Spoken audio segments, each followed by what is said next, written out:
76వ జన్మదిన సందర్భంగా పిఠాపురం నియోజకవర్గం తరపున యావత్ మంది ప్రజలు కార్యకర్తలు ఆయనకి అభినందనలు తెలియజేస్తున్నాం.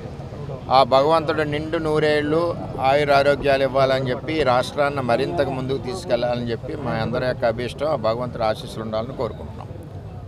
ఏదైతే చంద్రబాబు నాయుడు గారు అంటే ఒక మార్పు, హైదరాబాద్లో సైబరాబాద్ సిటీ కట్టిన నాయకుడు చంద్రబాబు నాయుడు గారు, ఈరోజు అమరావతి పునర్నిర్మాణం చేసి నాయకుడు చంద్రబాబు నాయుడు గారు, ఈవేళ 9,25,000 కోట్లు కేవలం 22 నెలల్లో ఆంధ్రప్రదేశ్ రాష్ట్రానికి ఇన్వెస్ట్మెంట్ తెచ్చి వేల మందికి ఉద్యోగాలు ఇచ్చిన నాయకుడు చంద్రబాబు నాయుడు గారు.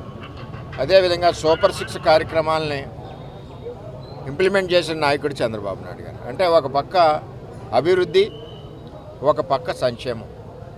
జగన్మోహన్ రెడ్డి ఉన్నప్పుడు రోడ్లు ఎక్కడ కూడా బస్సులు వెళ్ళి ప్రయాణం 10 నిమిషాలు వెళ్ళి బస్సు గంట ప్రయాణం. ఈవేళ చంద్రబాబు నాయుడు గారు వచ్చాక రాష్ట్రంలో రోడ్లన్నీ కూడా బ్రహ్మాండంగా ముందుకెళ్ళినాయి, గ్రామాల్లో కానీ రాష్ట్రంలో కానీ రోడ్లు.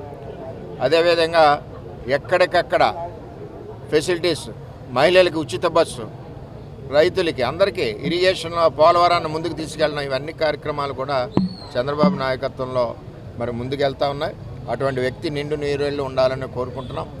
అదేవిధంగా లోకేష్ గారు ఈవేళ వర్కింగ్ ప్రెసిడెంట్ ఇచ్చారు.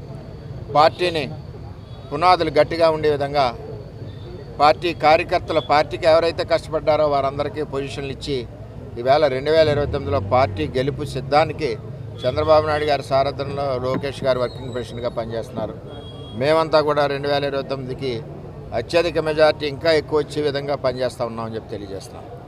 ఏది ఏమైనా ఈ జన్మదిన మరి కార్యక్రమాలు రాష్ట్ర వ్యాప్తంగా ఒక పండగ వాతావరణంలో జరుగుతూ ఉన్నాయని చెప్పి తెలియజేస్తూ, ఆయనకి మా కుక్కటేశ్వర స్వామి పురోహితిక అమ్మవారు నిండు నూరేళ్ళు ఆయుష్ ఇవ్వాలని చెప్పి ఈ రాష్ట్రాన్ని నిండు నూరేళ్ళు పరిపాలించాలని చెప్పి పిఠాపురం తెలుగుదేశం పార్టీ కోరుకుంటుంది. అదేవిధంగా జనసేన పార్టీ అధ్యక్షులు పవన్ కళ్యాణ్ గారు మరి ఆరోగ్యం ఇబ్బందికరంగా ఉండడం చాలా బాధాకరమైన విషయం. మరి మంచి వార్త ఏంటంటే వారికి ఆపరేషన్ అయింది. మరి డాక్టర్స్ కూడా కొన్ని వారాలు రెస్ట్ తీసుకున్న తర్వాత మళ్ళీ ప్రజా జీవితంలో వెళ్ళొచ్చని చెప్పి తెలియజేయడం చాలా గొప్ప ఆనందకరమైన విషయం.